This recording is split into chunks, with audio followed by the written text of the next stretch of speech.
Bismillahirrahmanirrahim. Assalamualaikum warahmatullahi wabarakatuh. My name is Nurain binti Ahmad Zulkifli. Mention number 1726110 will be presenting on the linguistic concept that related with our issue, which is language and thought by Sapir-Whorf hypothesis.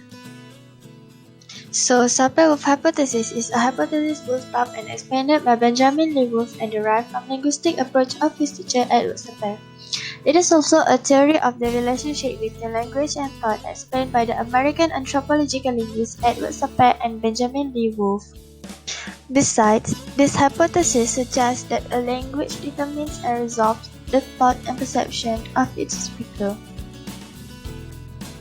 Sapir also realized that there is a close relationship between language and culture, so that the one cannot be understood and appreciated without knowledge of the other. So, whenever Sapir-Whorf hypothesis is mentioned, two other terms are likely to be mentioned, namely linguistic determinism and linguistic relativity. The realization of these terms mostly helps to understand the main philosophy of the hypothesis in question. So, what is linguistic determinism and linguistic relativity? Linguistic determinism is the idea that language determines human knowledge or thought.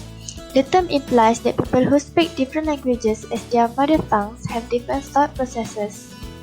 While linguistic relativity is the languages which are completely different in their vocabulary and structure that convey different cultural meanings. This belief definitely maintains that the way people view the world is determined wholly or partly by the structure of their native language.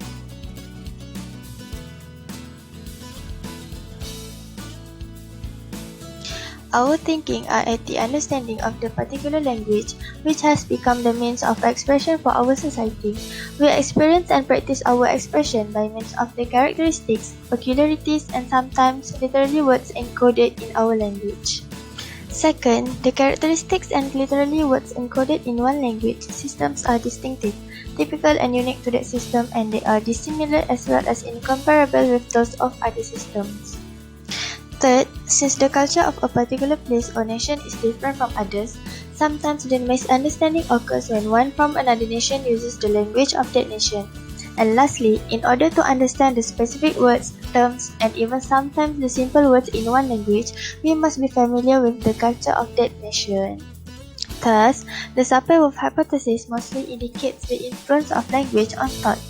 Particular languages are associated historically with particular cultures, and the languages also provide the key to the associated cultures, especially to their literature. So, I think that is all from me. Thank you.